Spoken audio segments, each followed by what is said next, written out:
আসসালামু আলাইকুম। আমি তাসবিহ। আমি আসলে দুটো জিনিস বানাবো। একটা হচ্ছে মার্গারিটা মিক্স কনসেন্ট্রেট দিয়ে, আরেকটা হচ্ছে আপনারা দেখতে পাচ্ছেন ভিডিওতে আছে হচ্ছে লাইম অ্যান্ড অরেঞ্জ।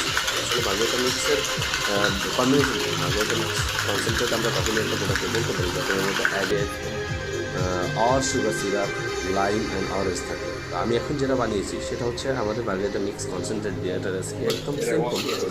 এটা ওয়াটারের সাথে নির্দিষ্ট পোর্শন ইউজ করলে ভার্জিন মার্গারিটা হয়ে যায়। এটার মধ্যে সল্ট একটা ভাবও থাকে, চাইলে সল্ট ইউজ করতে পারেন আপনারা। মার্গারিটা মিক্সের সাথে ডেফিনেটলি সল্ট ইউজ করা উচিত। আর আমি এখন আরও একটা প্রোডাক্ট বানাচ্ছি, যেটা কখনো মার্গারিটা মিক্স কনসেন্ট্রেট যদি আনঅ্যাভেলেবল থাকে তাহলে আমরা কীভাবে রেসিপিটা কভার আপ করবো, সেটা হচ্ছে মনিনের লাইম সিরাপ। এটা নির্দিষ্ট একটা পোর্শনে ইউজ করেছি, আর মনিনের অরেঞ্জ সিরাপ। হ্যাঁ, তো সেই ক্ষেত্রে আমরা একটু little bit of salt and sugar use করবো। আমি যখন শেক করবো তার আগে ইউজ আর যখন শেক করার পর আপনারা দেখবেন it's similar to Margarita, virgin Margarita আসবে। এর কালারটা একটু ডিফারেন্ট ওটার থেকে, কারণ হচ্ছে এর মধ্যে অরেঞ্জ সিরাপ আছে।